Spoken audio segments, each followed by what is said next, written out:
Hey everyone, welcome to the Func Med Nation podcast. I'm your host, Dr. Steve Noseworthy. The views and opinions of guests on this podcast are their own and may differ from my own. But as always, I try to be respectful of other people's opinions, even when we might disagree.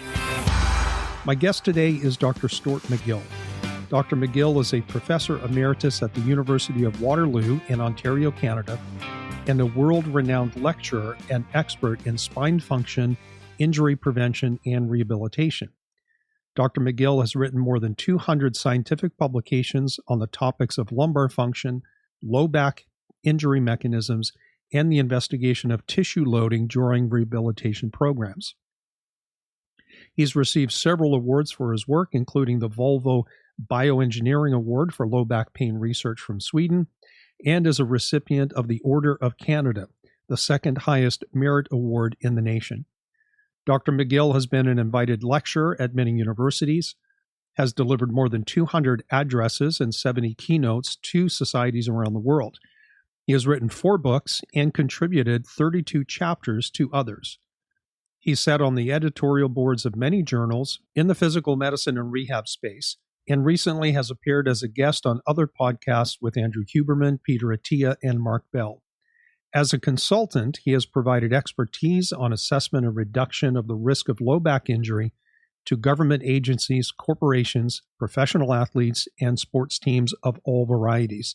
Most recently, he accompanied Team Canada to the Paris Olympics. When Dr. McGill agreed to join me for a conversation, I was determined to not simply recreate other interviews he had done by asking him about the causes of low back pain. Rather, we delved into his career, his personal and professional philosophies on health and fitness, and he shared several inspiring stories about both professional athletes and regular people that he has worked with, and how he derives deep satisfaction from helping people change their lives. And yes, I felt compelled to ask him about his iconic mustache. Let's get to the interview. This is a question I've asked you before, and I think it bears repeating. You are very well known for certain things. The example I gave you before was, people hear I'm a chiropractor, they think they have me figured out. They pigeonhole me into whatever their impression is of a chiropractor. And my knowledge and expertise goes well beyond that. And to me, in talking to you, it's quite clear that your expertise goes beyond biomechanics and simple low back pain. So I'd like you, if you would, just comment on what is the main difference between the common persona that people think of you, like when they hear the name Stu McGill or they listen to you talk. What's the difference between that impression or that image of you and your impression of yourself? Maybe that's an unfair way to ask it, but nevertheless, there's the question. Wow. Yeah. Well, I don't know what impression I have of myself. I think the variation that you're describing of some people who hear my name and have an impression is that they're internet educated or social media educated versus having spent time with me, either here at BackFit Pro or just at a conference. Right. When I was a professor, I used to find the most valuable experience of going to a conference was going and have dinner with a group of students or with other professors. That's when the real work and understanding of individual viewpoints is acquired and honed. So would it help to summarize what I did at the university? And it may, if anyone's interested, stimulate them to look at what was performed and maybe why I have some of the opinions that I have that extend beyond biomechanics. Yeah, I think that would be very helpful. And I'd like to also, if we can both remember to come back to this, for you to, maybe point out a couple of things about yourself that most people wouldn't come to know if all they knew was you on the internet, like watching a podcast interview, or watching, there's videos of you out there, doing an assessment with certain people, or, showing someone how to do a proper pull up, or for example. So, start with that. Like, what did you actually do at the university? And then maybe lead into, here's a couple of things that people don't know about me and my background. And it can be anything. It could be professional. It could be personal. Okay. I started at the university, as I said, as a professor in 1986, and I just had one question. And this would bother people a little bit, because normally a new professor has to have a hypothesis. You write that into a grant, you submit that grant, and this is Right. the hypothesis that I'm going to test and I want money for. Yeah. Well, I was never like that. My question was, how does the spine work? It's not a hypothesis. It's just a question. How does the spine work? So over the years, a few colleagues would have fun with me, and they say, "Oh, McGill, you're such a spine slut.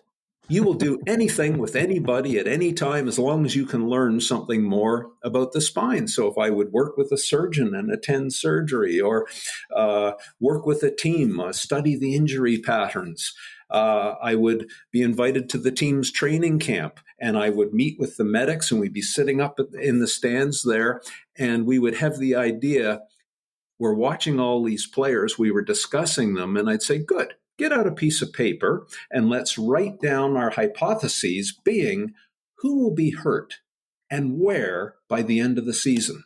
Put it in the envelope, and that's going in your desk. And that doesn't come out till the end of the season.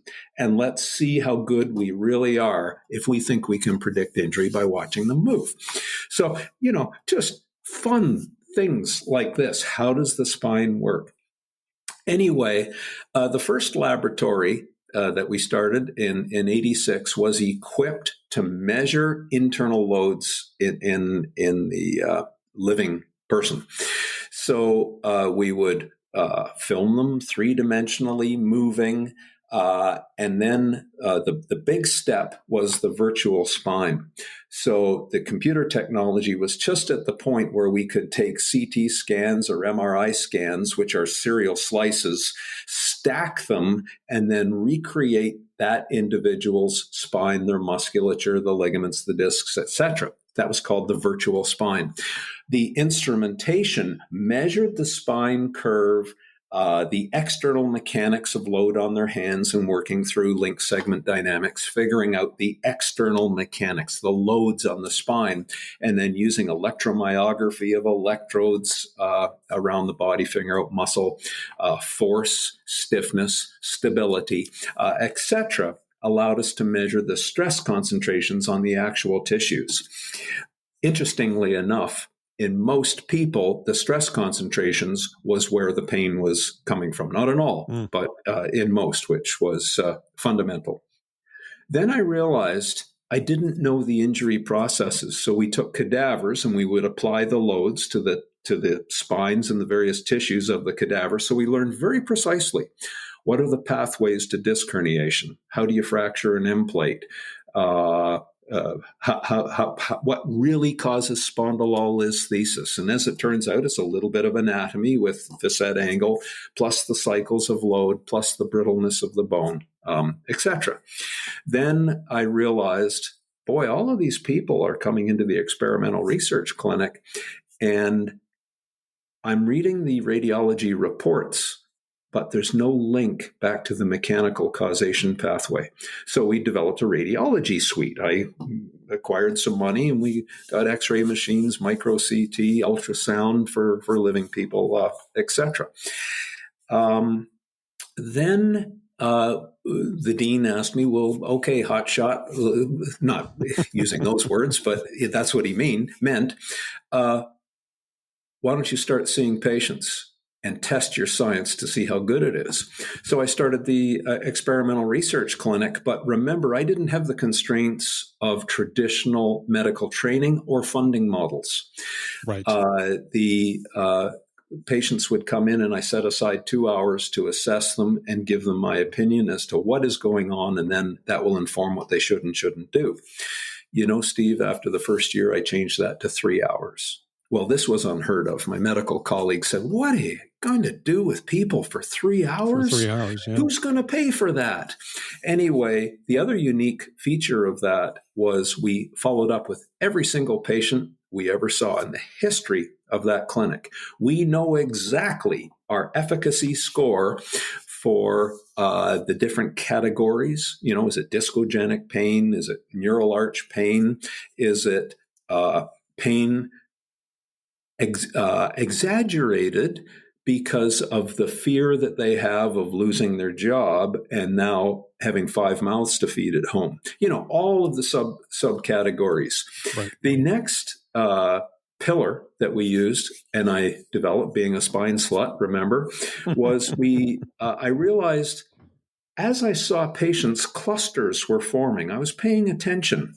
And so why was it gymnasts had quite a common presentation as they were coming in? CrossFitters had just started. Why are they coming in with, again, it was almost always discogenic pain. And then in my work with in different sports, I would see, how come this baseball team has 0 stress fractures? The next baseball team has 4 spine stress fractures. It wasn't the game. It was the strength coach who was causing the stress fractures in their back, not realizing the mechanism and that biological capacity has a finite bound. And you just can't keep bending the pars, which is the bone that was stress fracturing in their back and forth over and over and over again, because eventually it will crack. And if you keep going, it will fracture. So that came from our study of studying clusters. We won an award, actually. We had the longest longitudinal study of the Toronto Police Force, the ETF. And, you know, the things that we learned, you know, where is the most dangerous place in terms of musculoskeletal injury for an elite SWAT team police officer? And people will think, oh, well, it's rappelling down a building or, you know, a hostage situation. No, it's the weight room. And interestingly enough, the ones who pushed themselves to have the highest level of fitness had the highest injury rate. Right. So, you know, you would almost expect that, right? Because by nature, you're pushing the boundary. Yeah. Yeah, you and I would, but not some of the strength coaches. They always think, oh, being stronger is always better. Strong is always better. No, it isn't. There is an optimum for enhancing resilience as a police officer, as there is for every single athlete. We'll be back after a quick break. Hey guys, thanks for listening and being a loyal subscriber. Wanted to let you know about several important resources that you have available to you as listeners to the Func Nation podcast. The first is my lab shop. The link is in the episode description, and this is a place where you can get access to the very same tests that I use in my clinical practice with all of my personal coaching clients. You don't need a prescription, and the system is set up so that my listeners can access quality labs at direct-to-lab pricing. The second resource is a list of learning courses that I offer for very reasonable prices through my main website. I have courses on gut health, detox, and several that are related to thyroid and Hashimoto's. If you're a true do-it-yourselfer, you need to check these out. They're consumer-friendly versions of the topics that I teach to doctors in my doctor-only functional medicine seminars. The link to the course list is also in the description. And finally, the third resource is me. Even though I'm involved in many different projects, I'm still accepting new clients. Having said that, I do limit the number of people I take on as clients every month so that I can give everyone the level of personal attention that they deserve. So if you have a health issue that you haven't been able to solve on your own or with your current provider team, You can use the link in the episode description or the contact form on my website to email me directly and let me know that you want to schedule an appointment. My initial consultation is an hour long, and it's designed to help me understand the scope and nature of your problems and to make sure that we're a good fit for each other. And finally, make sure you subscribe to the podcast and hit the notification bell so that you know when new episodes drop. Thanks for being a loyal listener. And now, back to the podcast.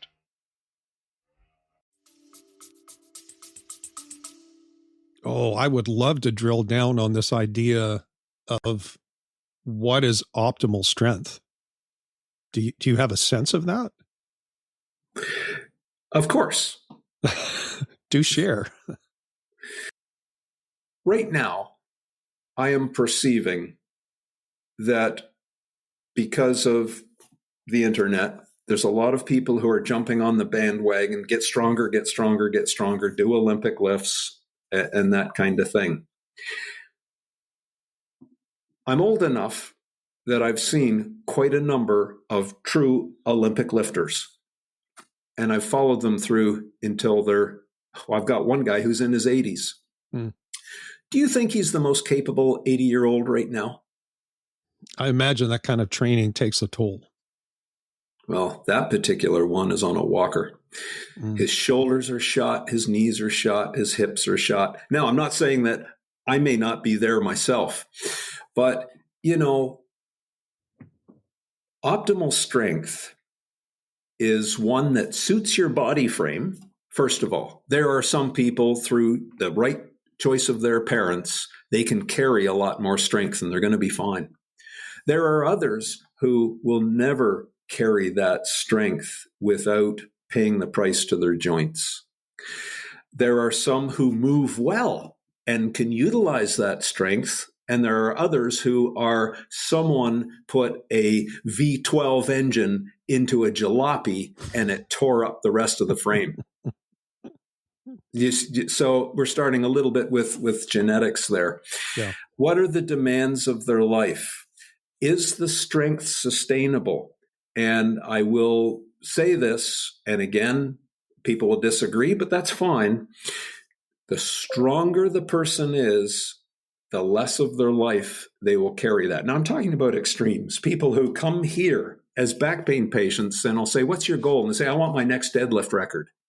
And they're 33 years old. They've got an in-plate fracture, a disc bulge, maybe more, sore hips, torn labrum, and they're saying, I want my next. And I'll say, who's paying you $1 million for the next world record? Not world record, sorry, your next personal best, which is done in your basement. Yeah. And they look at me, and I'll say, let me ask you something. And say they're a 56-year-old. And I'll say, how old are your kids? Oh, I got a 30-year-old son and whatnot. Yeah, do they have kids? And he says, yeah, we just had our first grandchild. I said, how about this? Would it grab you if you could be the best rocking 80-year-old on this planet playing with your grandson, taking him fishing, etc.?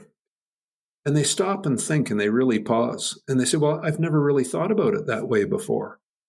And I said, well, on your current path, if you want your next personal best, the chance of you being that very capable, sufficiently strong 80-year-old diminishes. And that rocks them a little bit. And then if I can get them to buy in a lifespan longevity kind of a goal, we have a much better chance of improving their health that's sustainable. That is not maximum strength. It is sufficient strength. Sufficient. But I've given you that it is a context given their frame, their injury history. How successful are we to adapt some base robustness now, given their injury history, to get them through to that? So I can't give you, unless we have a person with us, great, right. We'll assess them and we will establish what sufficient strength means for them. But of course, there are some generalizations. if the person has, and I know where you're headed with this, you want generalizations, and darn, you're going to force Stu to give them to you. But what our research showed us over the years, there are some baseline things that most people, if they can do this, they're sufficiently strong. And I go back to, when I was working in the NHL, National Hockey League, I think over the course of 3 or 4 seasons, we had 5 sportsman's hernias with different teams. Do you know? And that's a torn internal oblique or external oblique abdominal wall muscle. When we would go back then and look at their fitness scores. Every single one of them, not one of them could hold a side plank for a minute. Now, you're asking me, what is an NHL player doing who is at that level of physical ability and they can't hold a side plank? They're terribly out of whack, out of balance in their physical training. Anyone who could hold a side plank for a minute, we never did. Now, this is anecdotal. There's only 5 cases, but it's a hypothesis. So my colleague at the university, Jack Callahan, he would take back-pained people and normal people and then just measure their side plank. Those who had longer side planks could stand longer without back pain. In other words, the people who are getting back pain. Now, again, is that causation or is it correlation? I think it's probably a little bit of both. But anyway, I know, Steve, you're asking me for generalizations. Most people should be able to hold a side plank for a minute, and that should be symmetric between sides within 5%. Because if they're asymmetric, that increases their risk of future back pain as well. Now, we get into the discussion, have I ever measured a professional golfer who is symmetric right and left on the side plank? And the answer is no, I never have. Yeah. But every single pro golfer who comes to see me has a back pain history playing a highly asymmetric sport. And by the way, if I had a professional baseball pitcher, would I demand and expect and have the goal of symmetry? Absolutely not. They're an asymmetric elastic athlete. So do you see how the nuance of all of this just continues and continues, but you want some generalizations. So it would be, now, maybe your shoulder is sore, and that is the reason why you can't hold a side plank. It's not a spine or a core endurance issue. So we might have to do a side-laying lateral leg hover as a surrogate for the measure of, is it as good as a side plank? No, it's not. It's a surrogate. Right. Yeah. Anyway, does that help? That's helpful. And it leads my brain down a couple of different avenues. Yesterday, the very first thing you said in this part of the conversation was a lot of it has to do with genetics and, say, body style. I showed my dad a video of the guy recently breaking the world deadlift record, 1,000+ pounds. And I made a comment to him. My wife was there, and I made a comment like, these guys are all built the same way. Like, if you look at high-level power lifters, strong men, there's a phenotype that lends them to that type of capacity. Obviously, training becomes very important. And you can go to the other extreme and you look at like Kenyan runners. You're not going to expect them to deadlift tremendous amounts of weight. And so I totally understand that body habitus, your phenotypic expression, how thick are your joints and your bones, and maybe we can make some correlations with ligament and tendon strength as a result of that. So I totally understand, totally get that. What I want as a professional is and maybe we'll never get there, but I want a set of basic guidelines. Like, one of my great interests, because of the types of people that I work with who are, as I mentioned before, tend to be the sickest of the sick, not with disease, but with dis-ease and dysfunction. And many of them have lost what I call exercise tolerance. They've either had to greatly reduce their physical activity to match their performance and recovery capabilities. Some have given up on exercise altogether. because at least they perceive that anything they do is problematic for them. And so I, as a clinician, I'm always asking myself, number one, when is the right time to get this person into an activity or an exercise program? And I do make a distinction between those two things, activity versus exercise. And how do I blend that with my understanding of their, what I call their metabolic tipping point? And that's their ability to basically perform and recover as perhaps dictated by their inflammatory state, their energy metabolism systems, and a couple of other things that we can throw in there as well. And so the question is always, where's the starting point and how quickly can we progress them? Because as you said in one of our prior conversations, like, you know, there's an infinite ability. No, I'm sorry. There's a limited ability to perform and recover. And when someone's injured, that goes down. And I see the same thing from a metabolic standpoint, to the point where people are so metabolically compromised and deranged that even, you know, walking a block is challenging for them, or doing their household chores is challenging for them. And so I'm always trying to develop for myself and then to share with colleagues. How do we get someone into an exercise and activity program for the benefit of their whole body health? And I shared with you before that when I started thinking this way, one of the very first things that I adopted was the McGill Big Three, just as almost what I call a low load preparatory phase of training, where I might have somebody spend 6 weeks every other day doing the McGill Big Three and doing some shoulder girdle stabilization exercises, and watching how they can perform and recover and handle that tells me a lot about how quickly I can progress them into, say, gravity dependent exercises and then full body exercises, whether it's as simple as an air squat or a thruster with nothing in their hands, for example. And so I know I keep harping on this, like, what are the basics? What are the baselines? Because for me, in my world, if I can find that lowest common denominator and then progress people from there to some semblance of sufficient strength, sufficient mobility, sufficient flexibility, and so on, then I'm doing the best that I can clinically to help these people live a good life 10, 15, 20 years down the road from wherever it is that we're starting from. I don't know if that helps you clarify what my thought process is, or I don't even know if there's a question in there, Stu.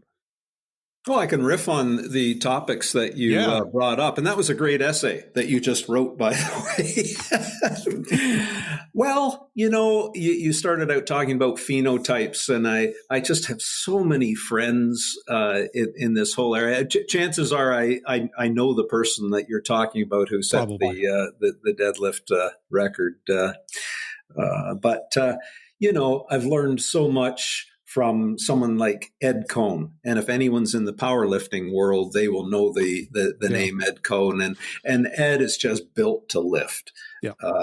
But, you know, incredible strength of mind and personality and all the rest of it. And he's absolutely very different from a Kenyan runner. One of my good friends is Shane Benzie, who wrote the book Lost Art of Running. And he has spent years living in Kenya, working with, coaching, and studying the Kenyan runners. And you're absolutely right. These are not Ed Cohn. These are tuned elastic athlete with beautiful upright postures, tuning the elastics to store and recover energy to enhance efficiency. You know, nothing to do with Ed's athleticism, and a totally different definition of sufficient strength. But both are world class at what they do. But I'm going to go back to a patient who I saw yesterday. Just a lovely fellow. And he came to me and he said, I used to be over 600 pounds. And he came and he was 300 pounds and not a tall man. But what a lovely personality. And, you know, I tried to understand what the pathway was leading him to becoming 600 pounds. And he, you know, had a challenge with the pandemic. And okay, I can understand what happened and allowed him to become a prisoner of his room. And he could lay in bed and walk to his computer and go to the toilet.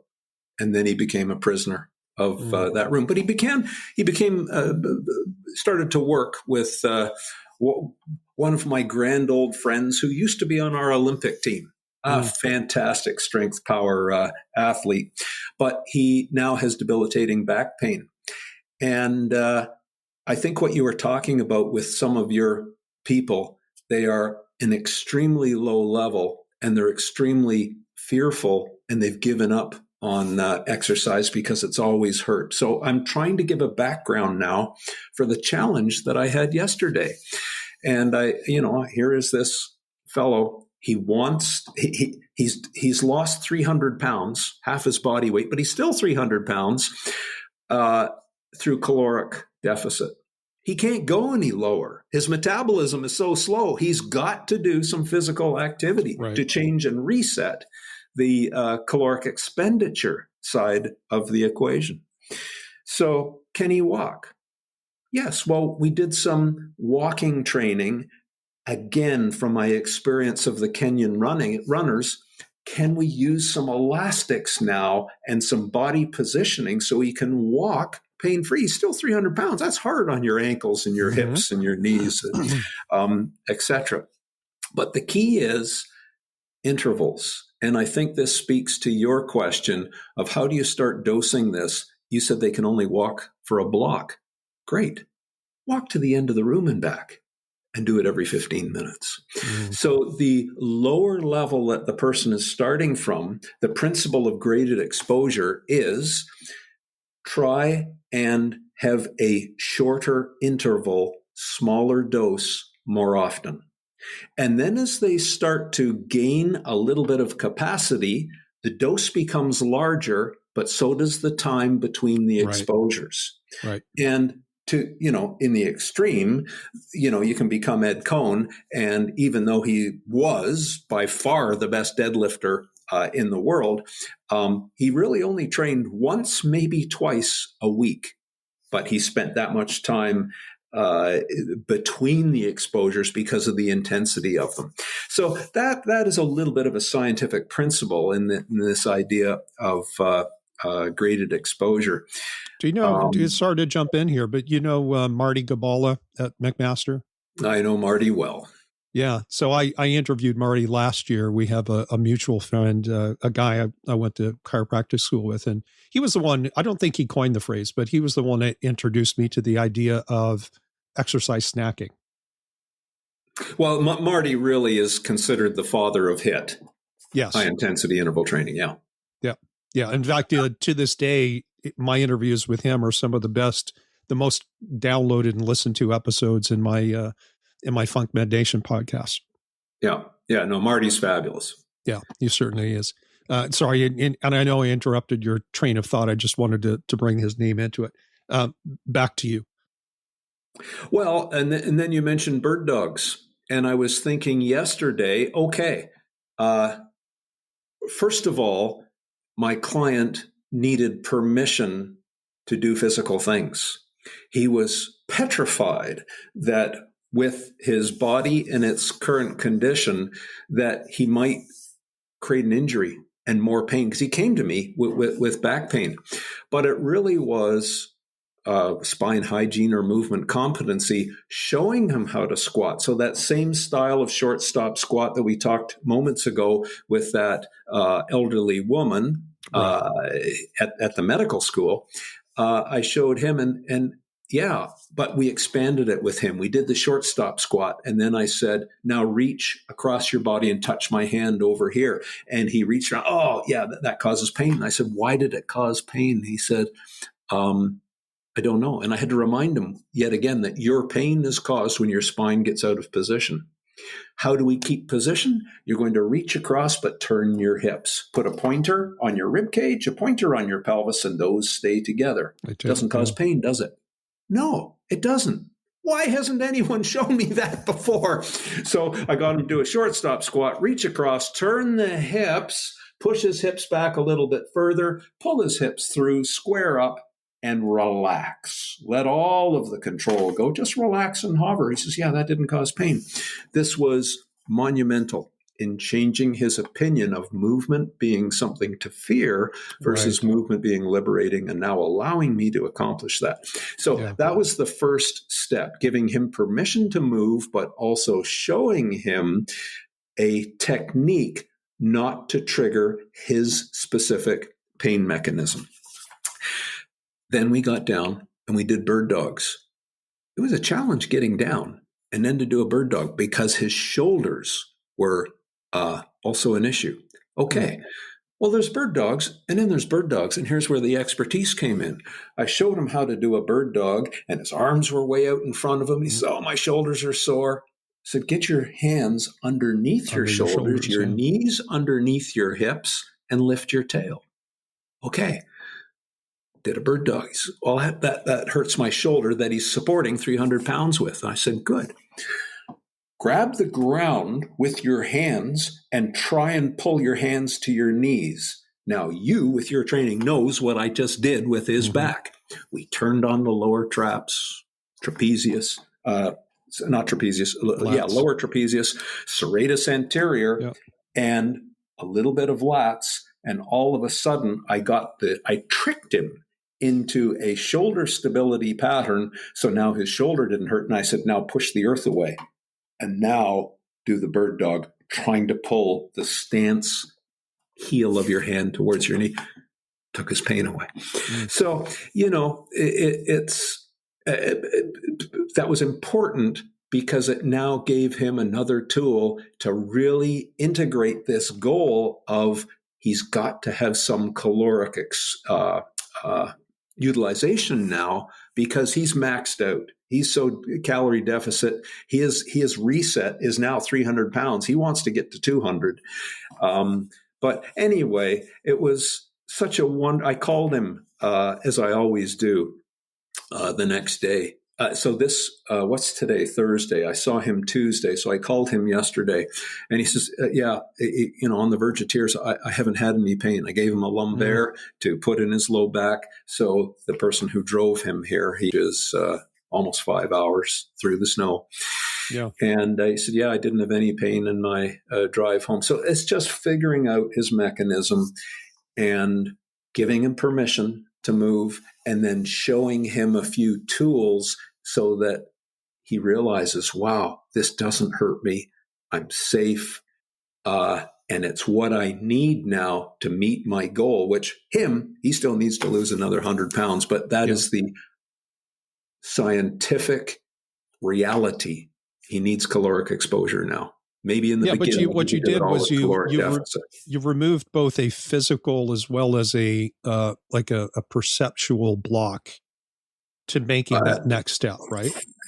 You asked me earlier, where's the misperception of me? People say, oh, McGill's biomechanical, never considers the psychosocial, full biopsychosocial rubric of pain. And anyone who comes here says, wow, that's the most biopsychosocial assessment and intervention I've ever seen.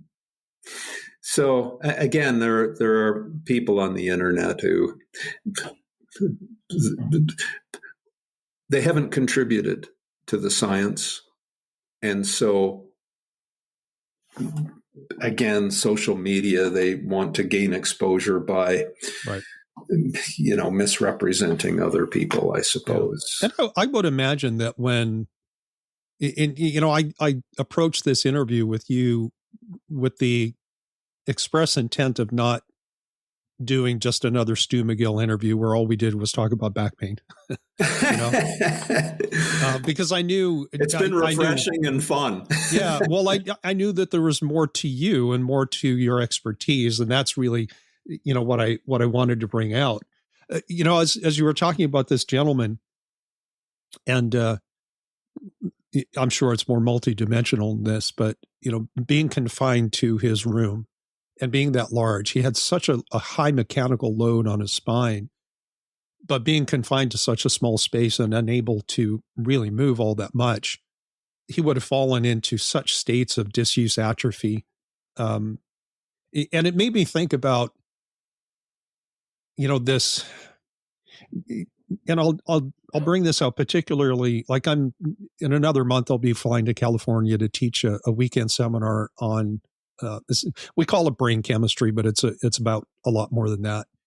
And I usually start the entire weekend seminar by bringing docs through kind of like the different developmental stages from infancy to adulthood, so to speak. And just if you'll bear with me here for a second, and I think anybody who either has children or have spent time around infants will recognize this. Babies come out of the womb and they're completely spastic.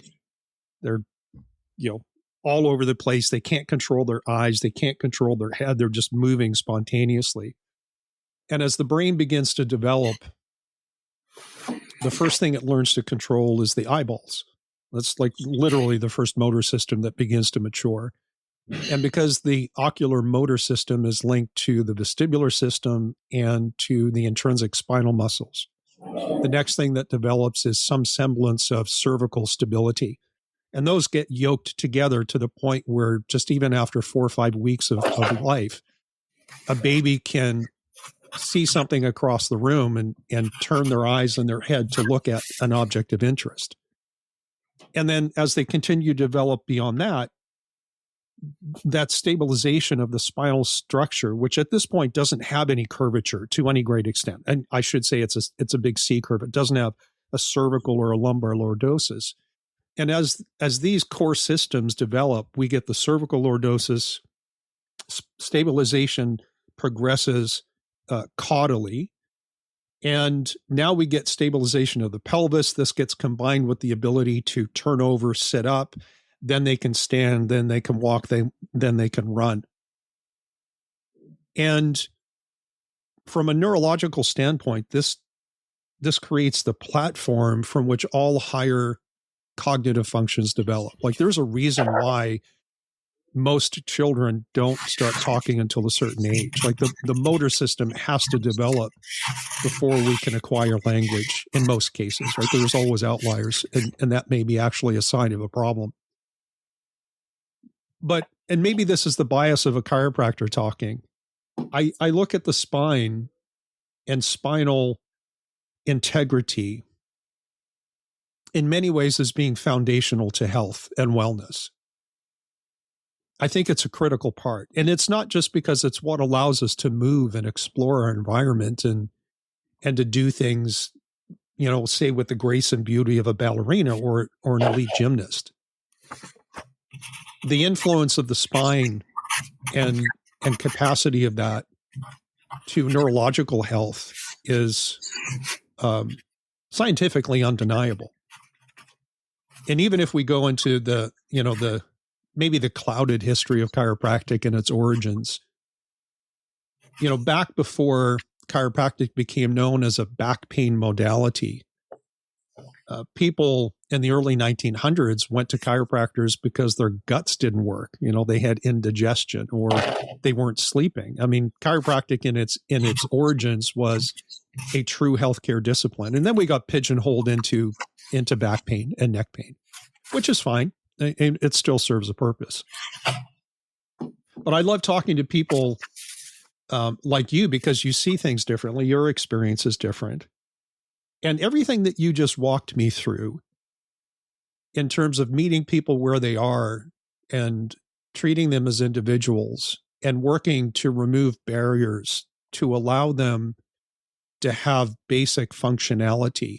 I look at that and go, if I can get someone to go through that process and open their mind to the possibility of doing new and different things, I know that I'm going to have a great result with them.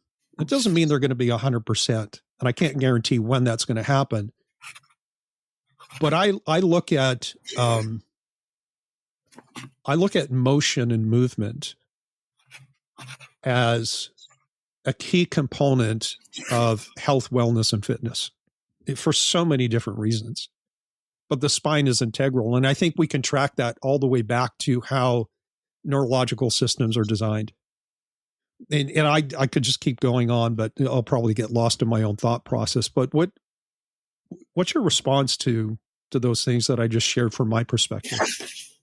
Well, again, I'm so enjoying this. I was jotting down a few things as you triggered them and as you spoke. So I'm just going to go back to the client that I spoke of a couple of days ago who was and continues to be trapped in his body. So yes, he still has a goal of losing weight, but why? What is the real root of all of that? And it came out working with him. He says, I just want to socialize. I want to go out and meet people. And he's just starting to now. And, your heart, I'm trying not to cry now not now, but when I was with him, sure. And just to, receive what he was giving me. And as I said, he had the most lovely personality, good looking guy. I can hardly wait for him to get out. And, again, I mentioned this started with the pandemic, and you realize for some people that was such a challenge. I loved it. I hate to gloat. My daughter was living in Australia. She came home. My son, who's lived in the U.S. his whole adult life, since he was 18, he came home. I lived with my adult kids for half a year. It was the most beautiful thing for me. And yet here was my patient yesterday who lost his 20s, he said to me. And, so this is a huge thing that, yes, losing the weight, becoming physical, gives him back himself as a social being. And so, then you started to talk about the ontological development and how, first of all, the eyes start to move and whatnot. And another old friend of mine, Pavel Kolej, the person who has really developed this idea of DNS, dynamic neuromuscular stabilization, which is really based on ontological development. And he's really opened my eyes to the progression of the gaining of ability and how sometimes an adult with pain, it's wise to take them back to some of those people refer to them as primitive or child development principles and reestablish those. Yeah, absolutely. And I get it. And then you talked about chiropractic, which I don't know if you're aware. I've done some fairly seminal investigation of the chiropractic manipulation, etc. And I can give an example there of we had a national level gymnast come into the clinic for back pain. Well, remember now, we just don't assess them. We put on full instrumentation and measure them while they're doing things. And it was a bit curious. They said, I also have a pain. And they appointed laterally to their oblique wall, and they say it's just nagging right there. And we put our electrodes right over it, and then we tried to get them to relax, and that muscle wouldn't relax. In other words, the motor units and neuromuscular compartments in the abdominal obliques isn't one. In other words, the external oblique is not a muscle. The external oblique has many neuromuscular compartments within. The area where they said is always sore, it never relaxed. It was a local area of spasm in their muscle. Well, then we had a chiropractor manipulate them within 300 milliseconds. Now, this is going to inform a short loop reflex. Within 300 milliseconds, that spasm was about a half. So it was, this controversy. Does spinal manipulation affect neurology distal in the body? I mean, that's a huge question. Well, there was a pretty powerful piece of evidence. That wasn't near the spine. That was around in the abdominal wall. And yet that neurology and whatever was the source of that spasm, a short loop reflex was stimulated and changed immediately. Yeah. So were the spindles stretched and created a Control-Alt-Delete, shall we say, to that pattern? That would be my hypothesis, and that's all it is. Maybe I'm wrong. But anyway, the implications of that, of distal influence, is huge. And then you got on to talking about the dexterity of these engrams. And just to go back to myself, I don't want to, I'm only using this as an example. But again, at my age, and I have to face the fact that I'm not going to become more physical. I'm only going to become less. And every day when I get dressed, I typically would stand on my left leg, put my right leg into my underwear first, and in my left. It's just a habit. It's what I do. Well, now I reverse it. I put my left sock on first. I try and do everything in reverse. And then I will stand. Do you know the stork in karate? Yes. And I'll just stand in the stork. Can I hold it, lock it, and don't fall? Yeah. Then I go in and brush my teeth. I'm right-handed, very right-handed. I'm going to brush my teeth with my left hand. Man, I have to really work my brain to brush my teeth left-handed. So I play these games, just living life, challenging myself in balance, neurological dexterity, etc.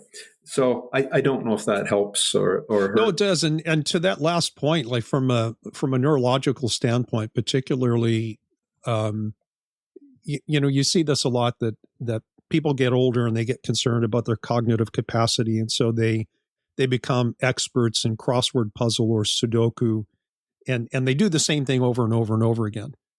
And, one of the things that we teach practitioners in our brain seminars is that, well, I guess it's no different than in physical training. Like if I hired a personal trainer who was good at their job, they would put me through a battery of tests, find out where I'm weak, and train me where I am weak. They wouldn't have me just keep doing the things that I'm already good and strong at, because my interest is general physical capacity and preparedness. Like, I don't want to be an Ed Cohen. I'm certainly not a Kenyan runner. I want baseline capacity across multiple domains that we might include in the word fitness. And it's the same thing with the brain. If all you do is Sudoku puzzles, you get really good at these number puzzles, but you might lose some language capacity. And so from a brain standpoint, it's important to do things that you're not good at, like brushing your teeth with your offhand or getting dressed in a different order. Like you said, left leg first instead of right leg first. These things are helpful. And any one thing like that might not be all that great, but if you do a bunch of those things, then they sum up over time to put yourself in a position where your brain is better off somewhere in the future to do that. The other thing that I wanted to point out when we were talking earlier that came to my mind about, neurological development, when we're kids, we move through life three-dimensionally. We hop, we skip, we jump, we tumble, we twist, we turn, we roll, and then we become adults and we basically sit up and down and we move predominantly straight forward. And we lose to some degree the capacity to generate and tolerate rotational movements, or, you were talking about the gentleman, and obviously he would have other challenges, but sometimes just the ability to get down on the floor and get back up again. Which we could train, for example, with some version of a Turkish get-up, which I think is a fabulous exercise. But I quite often think about how much we lose because of the connection between movement and neurological and cognitive health. How much do we lose when we stop doing the things that we used to do all the time and naturally when we were children? And if you were to look at all the athletes that you work with, do you see any correlations? Like you've talked about golfers who swing in one direction all the time, pitchers that throw in one direction all the time. They practice these asymmetrical movement patterns. But then we have gymnasts, for example, that do flip and twist and turn. And it seems, just by me watching their routines, that they tend to do it to the right and to the left. Do you see, from your observation, do you see any patterns that emerge? And I don't want to constrain your thoughts just to like injuries, but any comment I think you have would be useful.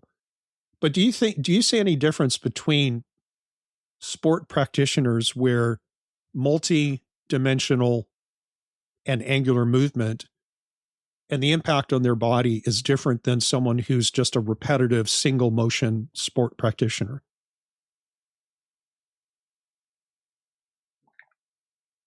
I think I know where you're coming from with that question. And do they end up in a different place when they're 70 years old? Is that the question?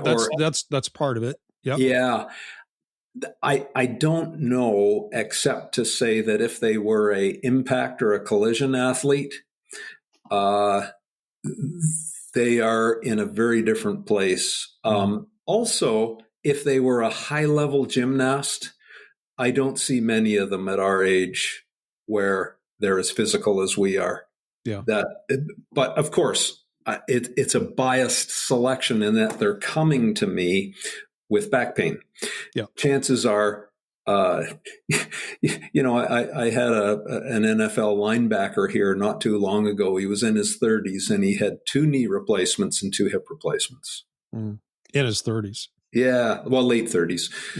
Couldn't get off the floor. I've had another very household name, shall we say, from the NFL, and he said, "Oh, Dr. McGill, if I'd known it was going to hurt this bad, I never would have done it."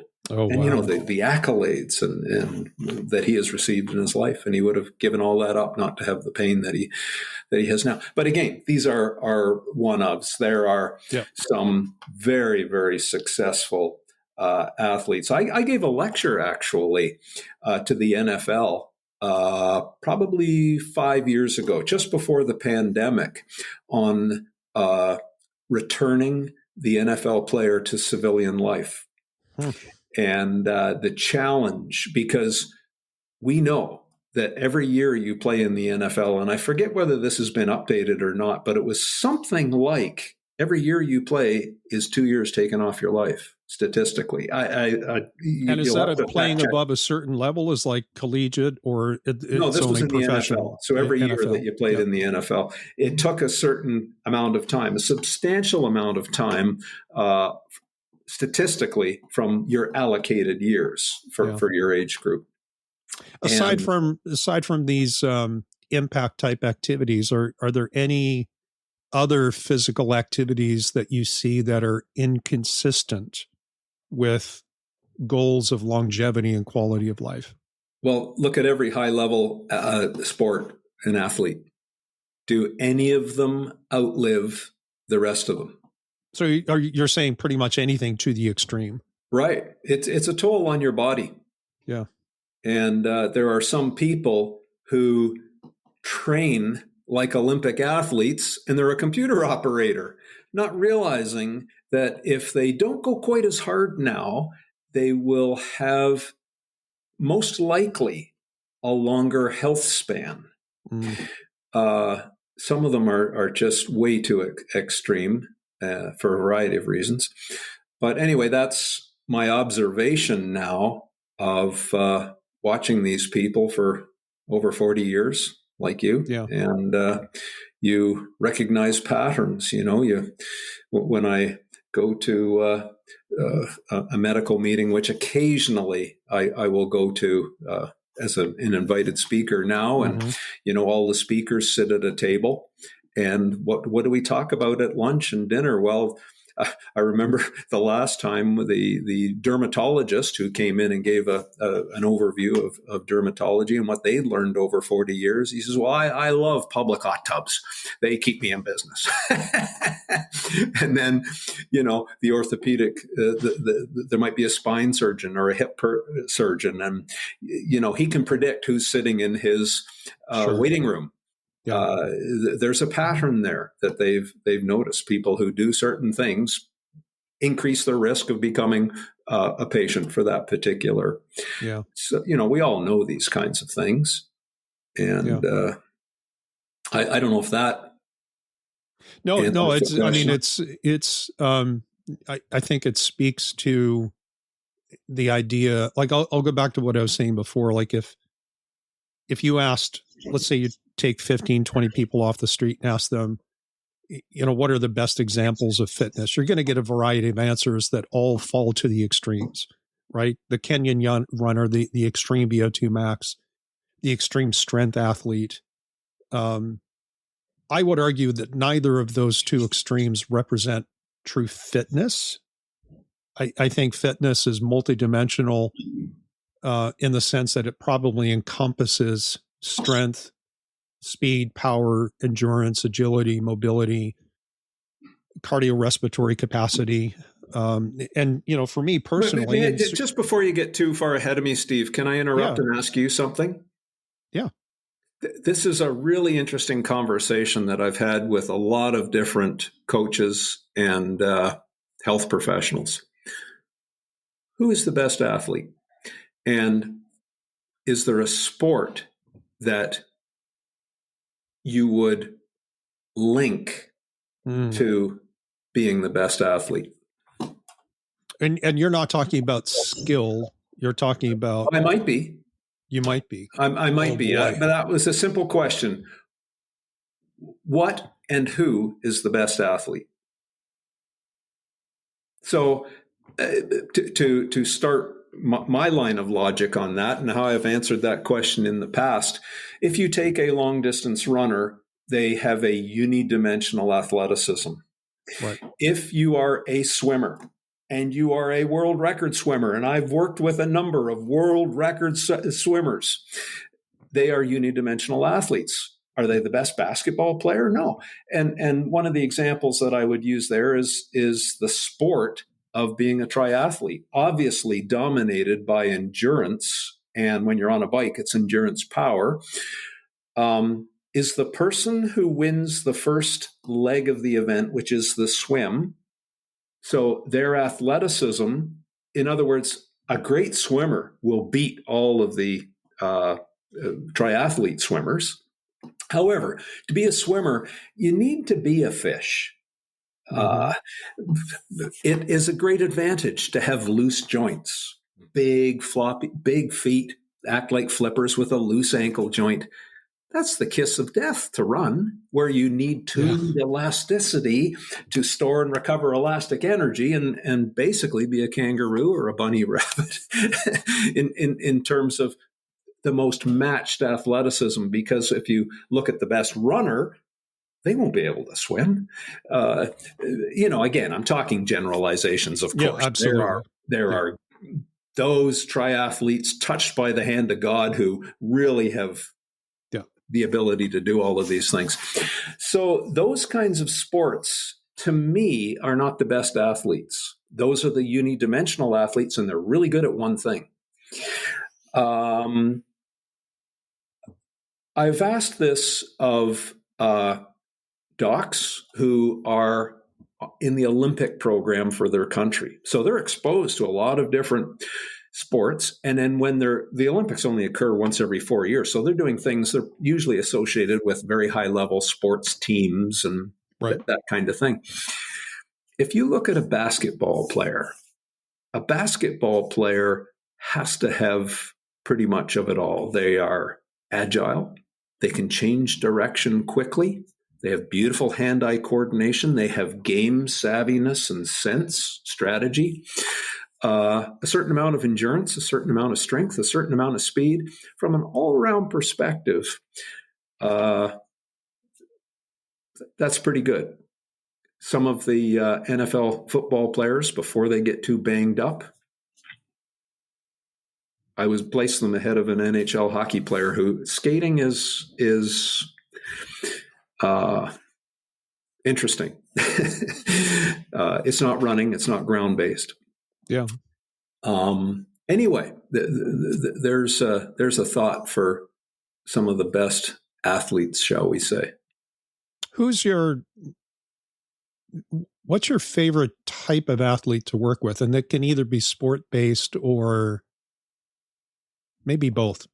Comment sport-based, comment mindset.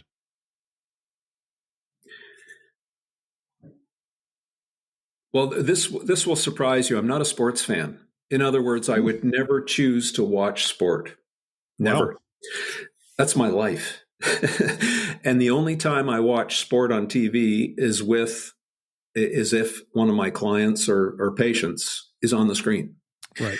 And I think it was 3 years ago in the Super Bowl, which is the best players in the NFL, I had one guy.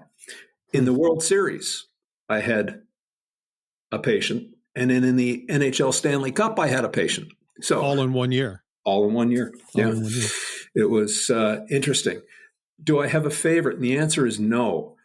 My favorites are the ones where I get the internal satisfaction of changing their life. Mm. So either I was able to get them out of pain and they were satisfied that they'd done their best and now they're ready to retire.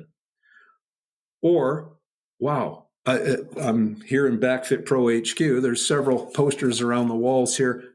Thank you for adding a few years to my career. Mm. Thank you for adding a couple more records. So those are ones that I felt satisfied with, shall we say. And I'm not saying I can help everybody because I can't. Right. But anyway, that I don't have a favorite sport. I will say this. I'm a little bit mesmerized by anyone who's really good at what they do. Mm.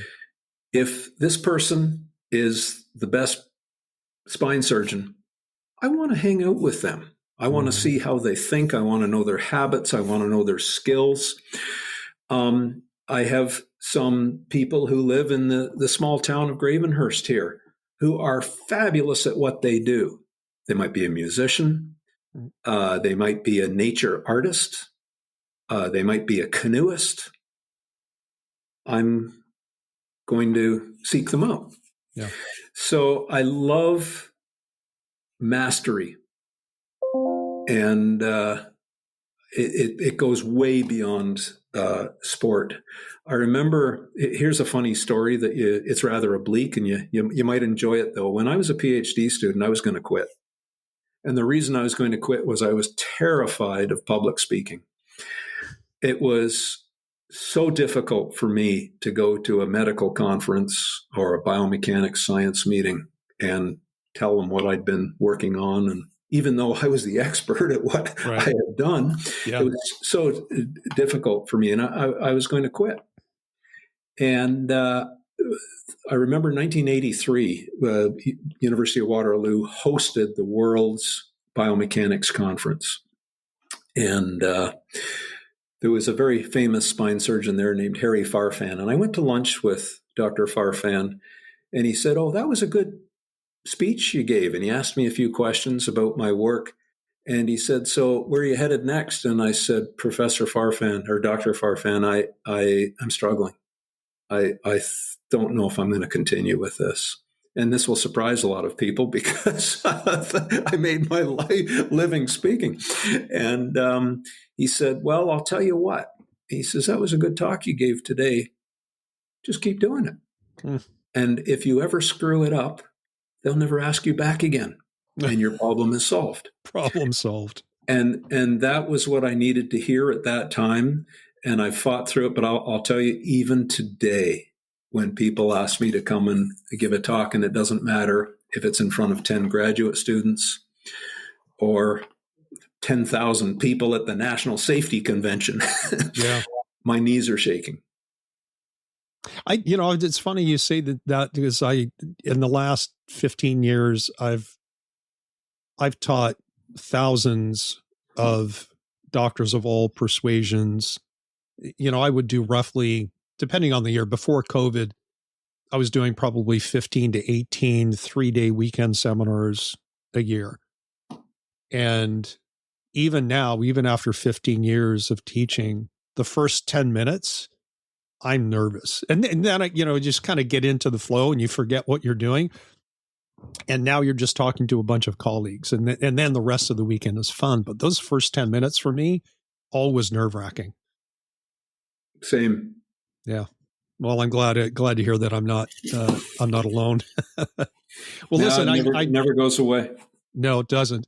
I know that you have some snow shoveling to do. So I do. I have one question I would like to end on, and you can choose to answer this or not. You got to tell me about the mustache. Your mustache, it's so iconic. It's even part of your brand. Well, it is. And the story behind that was I had a mustache since, or a beard actually, from high school. It's probably the only thing I was good at in high school. But in any case, and then my daughter, who would have been a very young girl, maybe 4 or 5 years of age, and I'd always had a beard, usually full beard in the winter, and then just a mustache in the summer. And she said, "Dad, I've never seen you without a mustache. Why don't you shave it off? See what you look like?" I thought for maybe 30 milliseconds, so I went and shaved it off. And I was kind of surprised. There's a couple of photos. They're rare. And I went to work the next day, and I walked by my colleagues who I've worked with for years. They just walked by. No one recognized me. And then a couple would say, "Oh, my God." And anyway, in those days, the internet was just starting. And I'd be flying to different places like you. I was somewhere in the world every month for 25 years. Yeah. And usually a graduate student or someone would be assigned to pick me up at the airport. And what was the instruction? Because there was no internet. They didn't know what I looked like. They were just a senior student. And usually the instruction was, look for the mustache. You'll know it when you see it. And but people were so upset that when I showed up without a mustache, they said, "Well, that's not Stu McGill. That's not what we paid for." So I realized, darn, I'm kind of stuck with this, and that my wife hates it. Does she really? Oh, yeah. She hates facial hair and whatnot, but I don't know. It is what it is by now, I guess. I've grown a full beard a couple of times in my life, and I always ask my wife, like, what do you like better, shaved or not shaved, or goatee or whatever? And her answers are so non-committal that it drives me bananas. Yeah. It drives me nuts. So anyways, I like it. Like I said, your mustache is so iconic. I know there's got to be more stories about the mustache.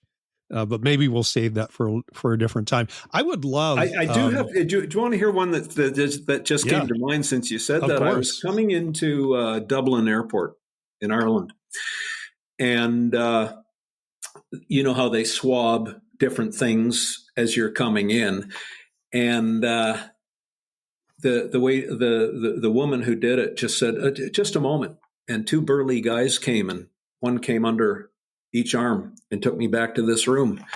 And they said, "Sir, why do you have is there anything you want to tell us?" And I said, "No." And they said, "Okay, why do you have explosives on your hands?"